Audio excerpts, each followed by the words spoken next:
What is up, everybody? Welcome back to Cup Check.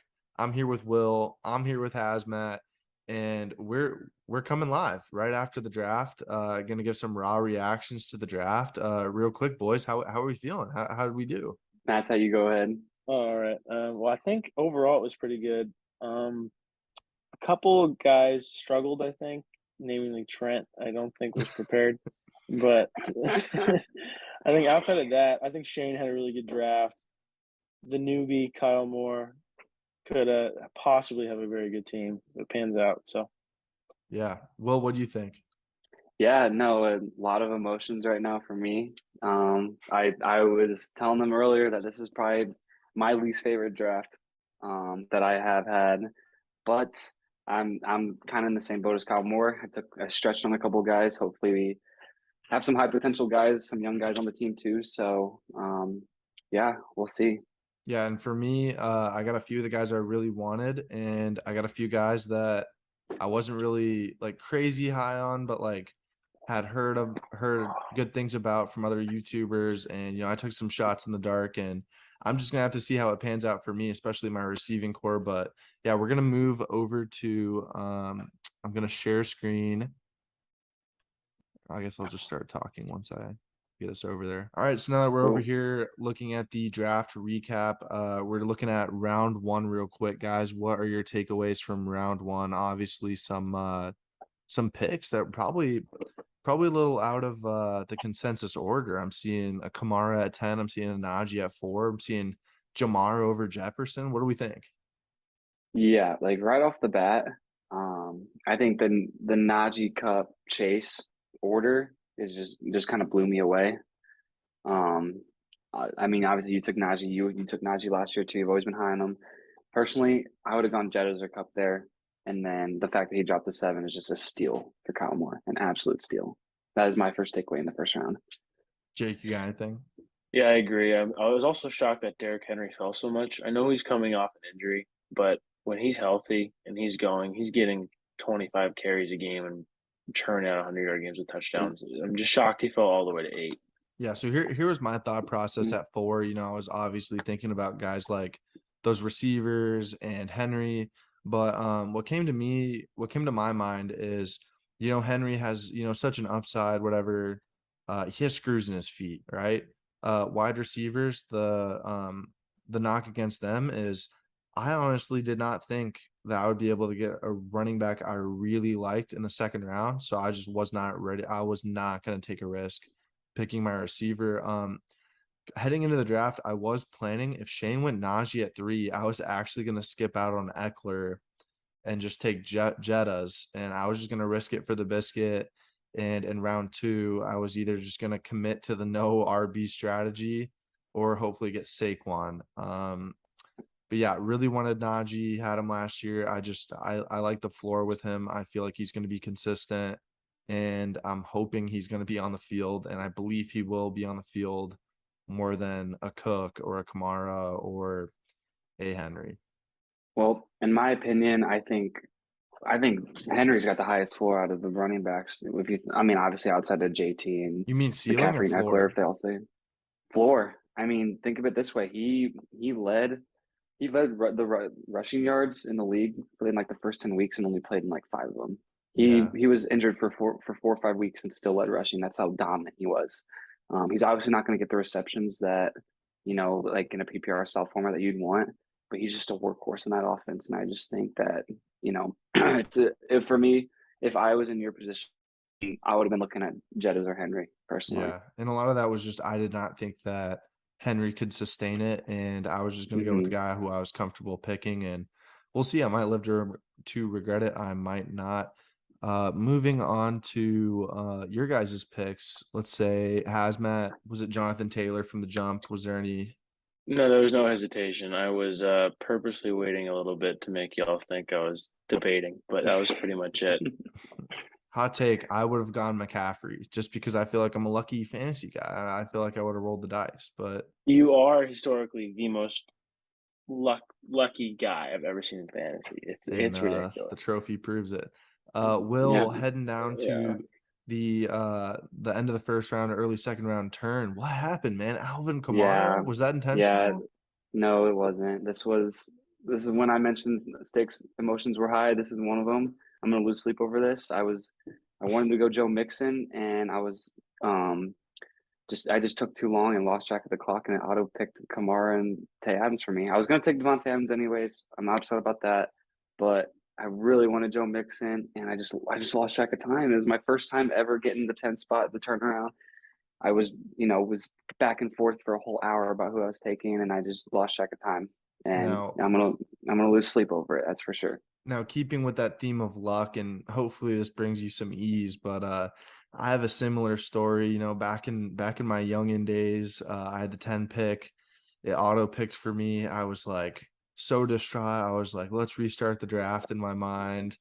And it auto picked me David Johnson, Todd Gurley, the running back number 1 and 2 finish of that year, I believe. It might not have been Gurley. I know it was Johnson. It auto drafted me the number 1 and 2 running backs. So maybe the gods know what's best for you. Maybe Alvin Kamara won't get suspended. Well, let's hope. There's some articles out saying that there's a possibility that his suspension gets pushed till 2023. So That'd be huge for it's you. I could use Would some luck. I haven't had it, but we'll see. How would you guys rank? Would you guys have gone Kamara over like a Swift or a Barkley or a Javante, or because obviously I think Mixon definitely is above those guys. But what do you guys think? I wouldn't even taken Kamara until the third round. Yeah, I was definitely fading Kamara. It's just the risk of like losing your second or third round pick like that early, let alone a first round pick. Like it's tough, Yeah, man. I if know. I'm looking at, if you can scroll down a little bit, can I see the third round? Yeah, yeah. But let's not move on too quick. 'Cause we still No, gotta I just talk want about to the see second what round. running backs went. I don't think I take him until after Chubb. I think I take Chubb over him, but I take him over Connor. Interesting. Because I probably would have gone Kamara over Chubb. I know Yeah. how you feel I'd about be Chubb. I know how yeah, you I'd two feel be about I'd be Chubb. debating Fournette Kamara range. I think I go Barkley Williams over. But yeah, I mean, I still think you're gonna be fine, Will. I think week 1 your team's gonna look great, man, and it's just a question of will Kamara be on the field, and we'll or that video comes out and we see Kamara just beat the crap out of somebody with his boys. Um, and that Yeah, could be the end. we'll we'll pray. I was thinking that Kamara would be around the Javante Williams Barkley area. I would probably take him over Fournette maybe. I think, if we just move on, kind of segue this to the second round. Looking at Fournette there, they signed Julio Jones and Russell Gage. I think there's just too many weapons there. I don't think he's going to get the receptions that he needs for fantasy. He's gonna have the workload on the ground. It's going to be like a Chubb scenario. I just think with Godwin, Evans, Julio Jones, Russell Gage, all those guys, it's going to be hard for him to get a huge PPR fantasy output, in my opinion. Yeah, and here's what I read on the thing real quick before I let Matt go. Fournette will be on the field a lot just because if you think about it, Tampa Bay lost like 3 of their championship team O linemen, and who are they going to trust to pass block for Tom Brady? Like you're going to have your running back blocking a decent amount, especially when your offensive line isn't as good as you want to be, and in such a pass heavy offense. So Fournette will be on the field, and a lot of those times, if he's going to pick up that block and there's no one to pick up, he might dump out for a pass. So I still like Fournette. I definitely think he's like the start of that RB dead zone, though. So definitely a guy who I would consider taking around round 3. But I mean, obviously, like CeeDee Lamb, Diggs, Barkley, those are guys I like a lot more. Personally, I think you could say that the weapons are worse than last year's for them, with Gronk and AB and those guys all being gone. I think Fournette's not going to see that much of a difference in his target share. And he no longer has guys earlier in the year pushing him for carries. I think that's also a big thing. I don't see Mm-hmm. that much changing for him. And I know that Tom Brady loves throwing the ball to him. And Tom Brady's a big trust guy. So I know he trusts him. So Mm-hmm. Yeah, it's a big 50-50 for me. I would have taken Kamara over him in that spot, in my opinion, but obviously he got taken 10th overall, so you didn't have the option. No, who was my other? Who were my other options again? Doss, can you scroll down? Yeah. I forget where we were. Aaron Jones, Nick Chubb, Yeah, James I Conner, like Cam Fournette. Akers. I like Fournette better than all the other ones. So I it's very. I'd The only probably one you go could make a push Jones. for is Jones, but That's what I Yeah. was saying. Dylan now I would say taking away a Jones, yeah. huge. Dylan's going to take away a huge amount of his rushing yards. I Hmm. think Dylan's going to have a breakout year. I was hoping to get him later in the draft, but Let's go. I think you picked him, right? Yeah. Yeah, you picked him. But you picked him before I did. Yeah. I was going to, I think. So Yeah. The only other things I want to highlight in round 2, Debo Samuel going really high to Josh. Did not expect that. Especially with falling to Stephon Diggs and CeeDee Lamb on the board, 2 guys that probably have more than Debo. I don't Mhm. know though. If Debo gets those running carries, like he's gonna have that value. I don't think he's going to in his contract now. Yeah. No, I mean, we talked about this in the episode before, but him, he's fighting with, the front office right now. He doesn't want to be in San Francisco. It's either he's going to prove his worth and, try to, so he can get a big contract somewhere else, or he's just going to fall apart. So Yeah. So that's sorry, keep going.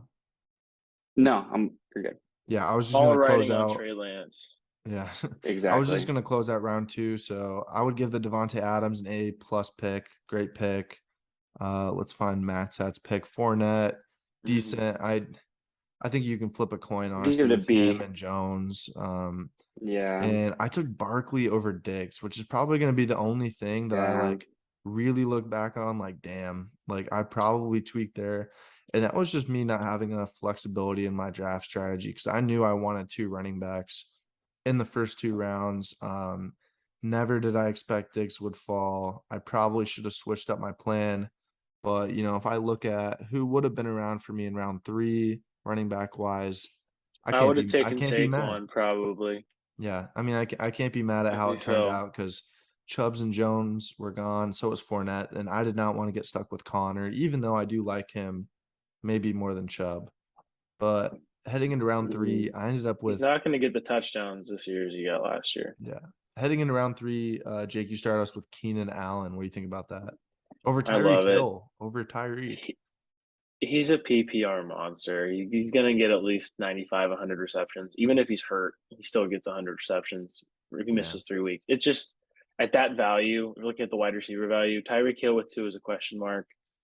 T. Higgins is the number 2. Could be really good, but you never know.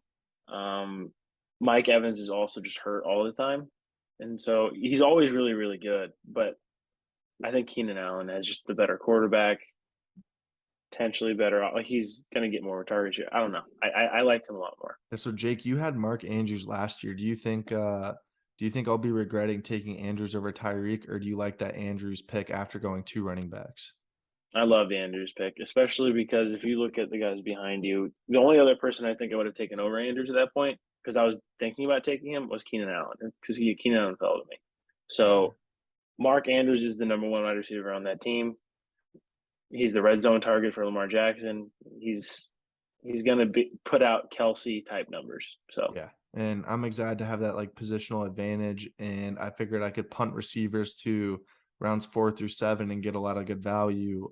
Where I felt like the running back dead zone was like in the absolute like heat, like running back dead zone is a real thing this year. There's a lot of guys who are in that zone just because of what they think they can do, and there's no real substance to it, which is why I'm really interested to ask Will, is this kind of where you had to change your strategy after the Alvin Kamara thing? Did you go running back here in 3-4 to kind of just prepare for that, just in case if Kamara does get that suspension? Exactly. That's my whole strategy changed. I had to flip the script on the dot, just because of the risk that Kamara has with the suspension. So I had to go running back, and I wasn't. Whenever I was looking at my options, I'm not really high on Zeke. I think he's a big if, and so if you look at that, I was like, I just threw my head and I was looking, and I'm banking off potential with these 2 guys that I picked. Cam Akers, his rookie season, breakout season, he tore it up, and then got injured, and then kind of struggled when he came back from injury. So I'm kind of banking on that potential that he had in that breakout season a couple years ago. So I was doing some research. Apparently, he's clear running back one over Sonny Michel and Darrell Henderson. Those guys aren't going to get a lot of touches. Sean McVay likes one running back system. So we'll see. Same with Breece Hall. I know kind of bouncing into round 4. Breece Hall. I saw some video or read some articles saying that he has like the highest athletic grade of any running back since like the only guys that had that grade of him were like it was like Saquon Barkley and like Barry Sanders or something crazy like that. I don't remember the exact Reggie players. Yeah. Bush, Derrick Henry, Yeah. Saquon. Yeah. Yeah, I mean, There's been 6 since Bush, I think. we're is just what going it to have to see was. what happens with Brees Hall's target shares projected at 8% target shares. That's not going to be enough to yield like RB1 numbers, but being a rookie, he's just going to have to do the most with what he's got and prove he's worth more. And I think Brees Hall is definitely a good bet for that. And one of the better bets in the RB dead zone, because every year we see rookies finish really high. We see rookies break into that top 10 ranking wise. And the rookies this year are Brees Hall is the number 1 rookie. He Mhm. just is. So the only thing that really hurts him, I feel like, is just being on the Jets. I think that's honestly the biggest takeaway. What a for Brees. franchise. Yeah. And Cam Akers, also another running back who's poised to break out of the RB dead zone as well, because he has everything you want to look for. He's young, he's off injury, he's healthy, he's on a plus, like he's on a really good offense. So Cam Akers, a lot of people are really high on this year. So I think that you have a good chance of at least one of those running backs hitting. And that's what I was looking at when I was drafting these guys. Because if you look at the other drafts, the other running backs I got taken after, it was Zeke, Dave Montgomery, Travis Etienne, and I was like, you know what? My past years, I've always banked on the safe guys that have the high ADP, and I was like, you know what? I doing my research. So I changed it up this year, having to change my strategy. I'm banking on the potential of these guys, and I think they're it's either the ceiling's high and the floor's low for both of them. So Yeah, definitely. And I like it. And that's something that I was not as flexible as you to be able to change my draft strategy when I saw Diggs was still available. So props to you for just being on the fly and being able to switch it up after the Kamara conundrum. Moving on to round 4, starting it off, already talked about Brees Hall. I'm going to scoot our faces over to this side. Any takeaways? I was really shocked AJ Brown fell to me that far, but I guess that just goes to show you people are not very confident in Jalen Hurts' throwing ability. I was very mad at that, Dawson. He was Really? my next pick. Well, yeah, because I was planning on taking Jalen Hurts, and I did. So Yeah. And I really like the ETN pick. I did too. I was planning on taking ETN, but then for some reason Trent took Jerry Jeudy over AJ Brown. And Trent is having a good time tonight. yeah. Yeah, And just from like watching other YouTube videos and listening to a lot of other people talk about like the athleticism of AJ Brown, he's in that like S tier in terms of just physicality that you look for in like the top end receivers of like a Devontae or any like he is like what Julio Jones was a few years ago. Like that's just how he's built. So if he's able to get open, I do think we see Jalen Hurts progress, and maybe AJ Brown's value does as well. I agree. yeah, and I think he's going into offense with a little more weapons. In Tennessee, it was Derrick Henry got hurt, and then AJ Brown's had a little bit of a hiccup with injury. Julio Jones, just was a big disappointment last year. So he was like getting double teamed. He really didn't have a lot of opportunities. I think there's a quarterback upgrade there too. So I think, yeah, I really like that pick right there Yeah, too. I really like the Michael Pittman Jr. pick as well. Yes. He's gonna be. Yeah, I agree. Matt Ryan he loves to feed his wide receiver one, and Pittman's a clear cut wide receiver one. So Yeah, I think he's gonna definitely. get a ton of touches. Matt, anything you want to say about the ETN pick before we move on to round 5? Talking about the running back dead zone, I thought ETN was gonna go before some of the other guys went, and I'm very glad he fell to me because I think with all the new guys that Jacksonville has and that Trevor Lawrence and him played in college together, I think they're going to be playing from behind a lot. I think he's going to get a lot of passes and a lot of catches. Yeah, love that. Love that take. Real quick, we're gonna do round 5 like really quick, and then an outro, and we're gonna have to end it because we're at like the time limit for the Zoom call. and I'll just like Well, we can cut it. we can do 6 through 10 like tomorrow or something. Yeah, I agree. We can Yeah. do like a separate video. Yeah. hmm All right, so let's just do round 5. You want to keep going, Matt? I'll just Yeah. So heading into round 5, I saw a huge drop off in the tight end position. I think after Dalton Schultz, I think even though Hawkinson and Kittle and Darren Waller are all really talented, with Darren Waller having, I mean, the Raiders now having Devontae Adams, his target share is going to go down significantly. Solely because that I think Derek Carr and Adams played together in college, so they're already going to have a rapport, and it's going to hurt Waller's value. Kittle is a question mark with Trey Lance. I don't know how he's going to be with him, and Hawkinson's just on the Lions, and I can't trust Jared Goff. So, yeah. and Schultz was now the number 2 option in Dallas. Yeah, I like it. I mean, especially with Dallas losing Amari Cooper, a lot of question marks about that offense. Schultz is very familiar with the QB. And this is luckily a problem I just didn't have to have. Mark Andrews falling to me. I did not have a lot of shares of Mark Andrews in my mock drafts, but it really saved me. And I really like how it turned out, because here I was able to just continue to attack like the strength of the wide receiver zone or whatever you want to call it. Because getting Terry McLaurin, another very like high skilled receiver with a little bit of a questionable quarterback. But still, it's going to be the best quarterback of Terry McLaurin's career.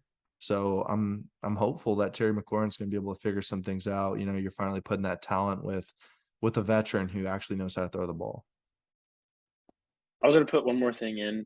Patrick Mahomes was the second quarterback to go. I don't know if we talked about it or not, but Josh Allen went in the 3rd round.